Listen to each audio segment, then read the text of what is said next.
Oi pessoal, tudo bem com vocês? Bom, no vídeo de hoje nós vamos continuar a discutir sobre renascimento cultural. Nós falamos já no último vídeo sobre as características gerais do renascimento, antropocentrismo, humanismo, racionalismo, né? As diferenças do pensamento medieval para o pensamento renascentista. Bom, agora entendendo um pouquinho mais alguns aspectos, a gente percebe que a cidade que é conhecida, né, que é tida como o berço do Renascimento, é a cidade de Florença, que fica na Itália. E a Itália, como um todo, ela é também chamada de o berço do Renascimento.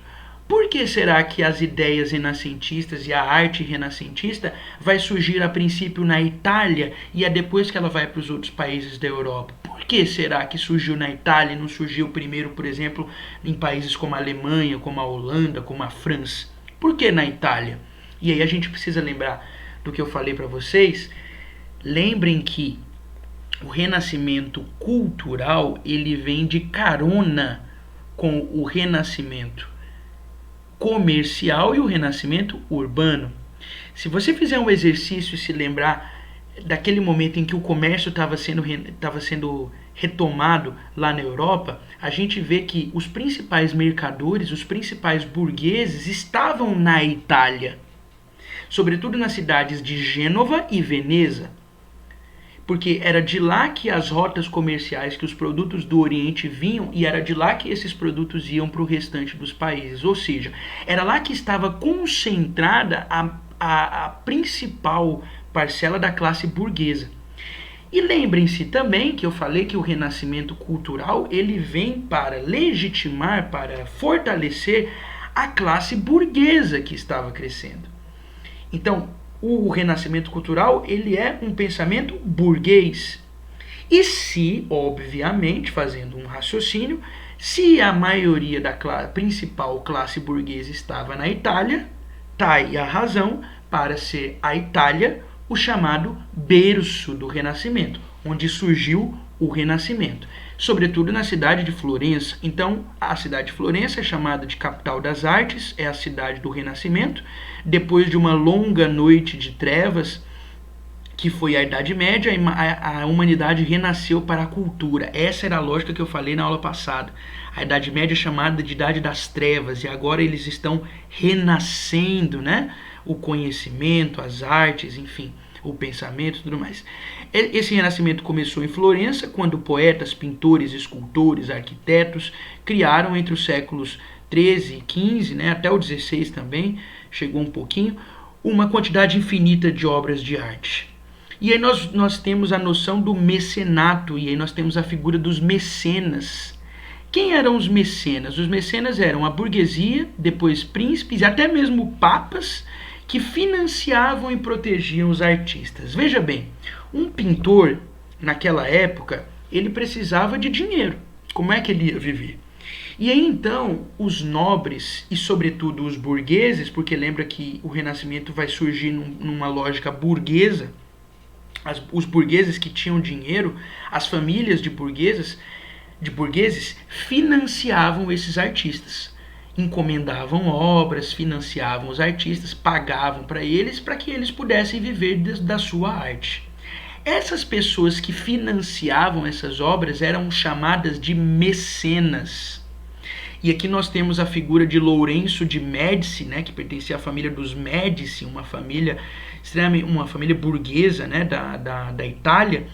Ele foi um grande mecenas, né? Entre as famílias mais ricas de Florença contavam-se os Médicis, que acabavam por controlar o governo da cidade, tornaram-se então mecenas generosos, né? Eles financiavam vários artistas aí. Então esses eram os mecenas, tá? Bom, os fundamentos do Renascimento: antropocentrismo, racionalismo e individualismo em oposição ao teocentrismo e às concepções da filosofia escolástica, que era a filosofia medieval. A ciência ocupou o seu lugar, então uma preocupação muito forte com a ciência. Essa nova concepção se expressou nas artes plásticas e na literatura e fez desenvolver o estudo da medicina, da física, entre outros.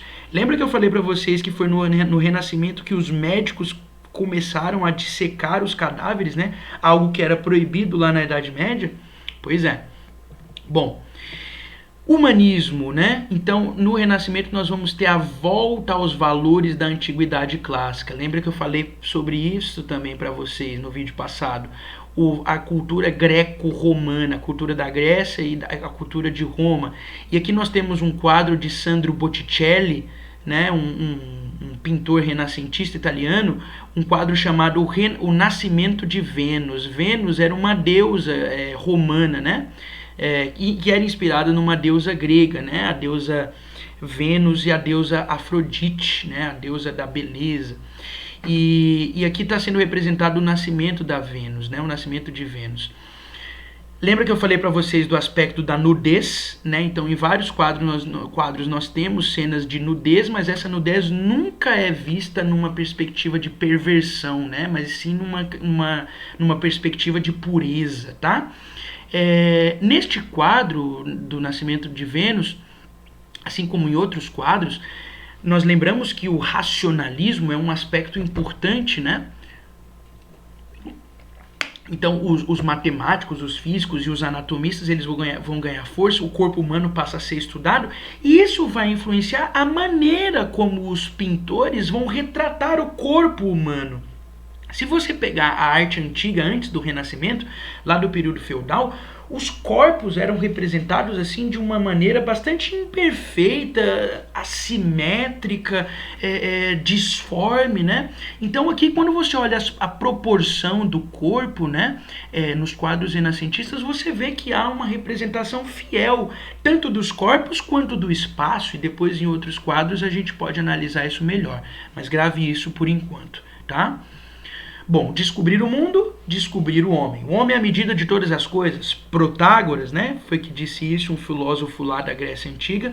Lembre da importância que a filosofia grega vai ter no Renascimento. Lembra daquele quadro do Rafael, o primeiro quadro que eu mostrei no vídeo anterior, né? A Escola de Atenas, onde ele retrata no centro Platão e Aristóteles. Então aqui uma frase de Protágoras, um filósofo grego. O homem é a medida de todas as coisas.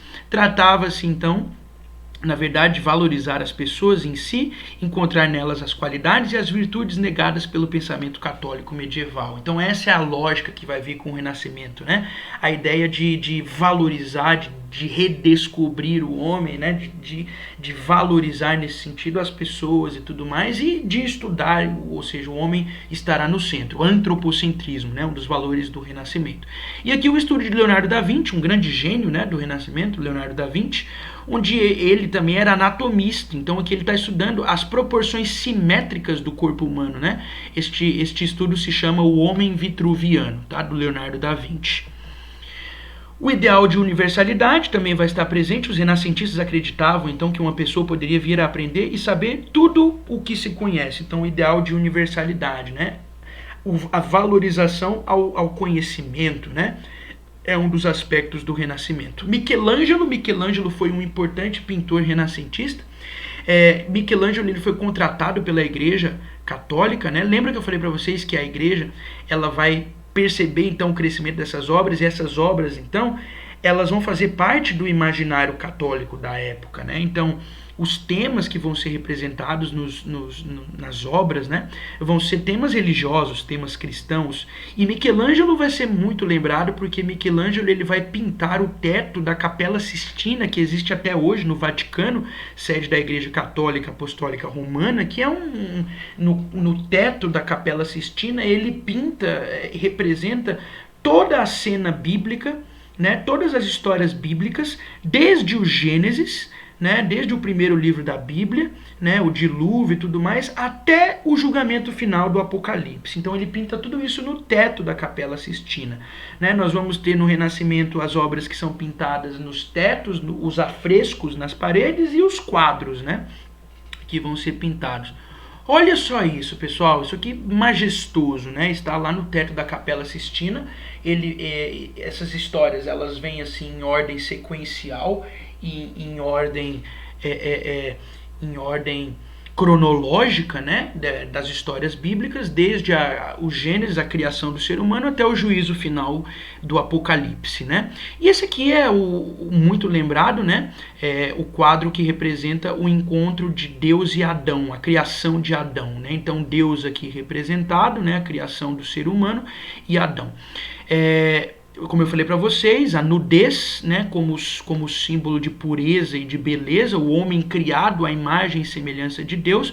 No entanto, Deus, obviamente, por uma questão de respeito, também está vestido, né, com vestes celestiais, né? Aqui com os anjos, a representação dos anjos, né, que é uma representação bastante renascentista, né, trazendo os anjos um aspecto meio infantil, né, ao reparar na representação dos corpos, né, vê-se uma profunda exatidão e uma preocupação em representar os corpos, né, numa perspectiva real das proporções, né. Então o corpo humano é representado de forma bastante verossímil, né, ou seja, de modo bastante fiel, uma retratação, uma representação fiel da proporção do corpo, né? Isso aqui vai estar bem claro na arte renascentista, tá? E aqui é uma obra do Michelangelo, né? Michelangelo, a Capela Sistina, né? Particular Juízo Final, aqui é a cena do Juízo Final, do Apocalipse.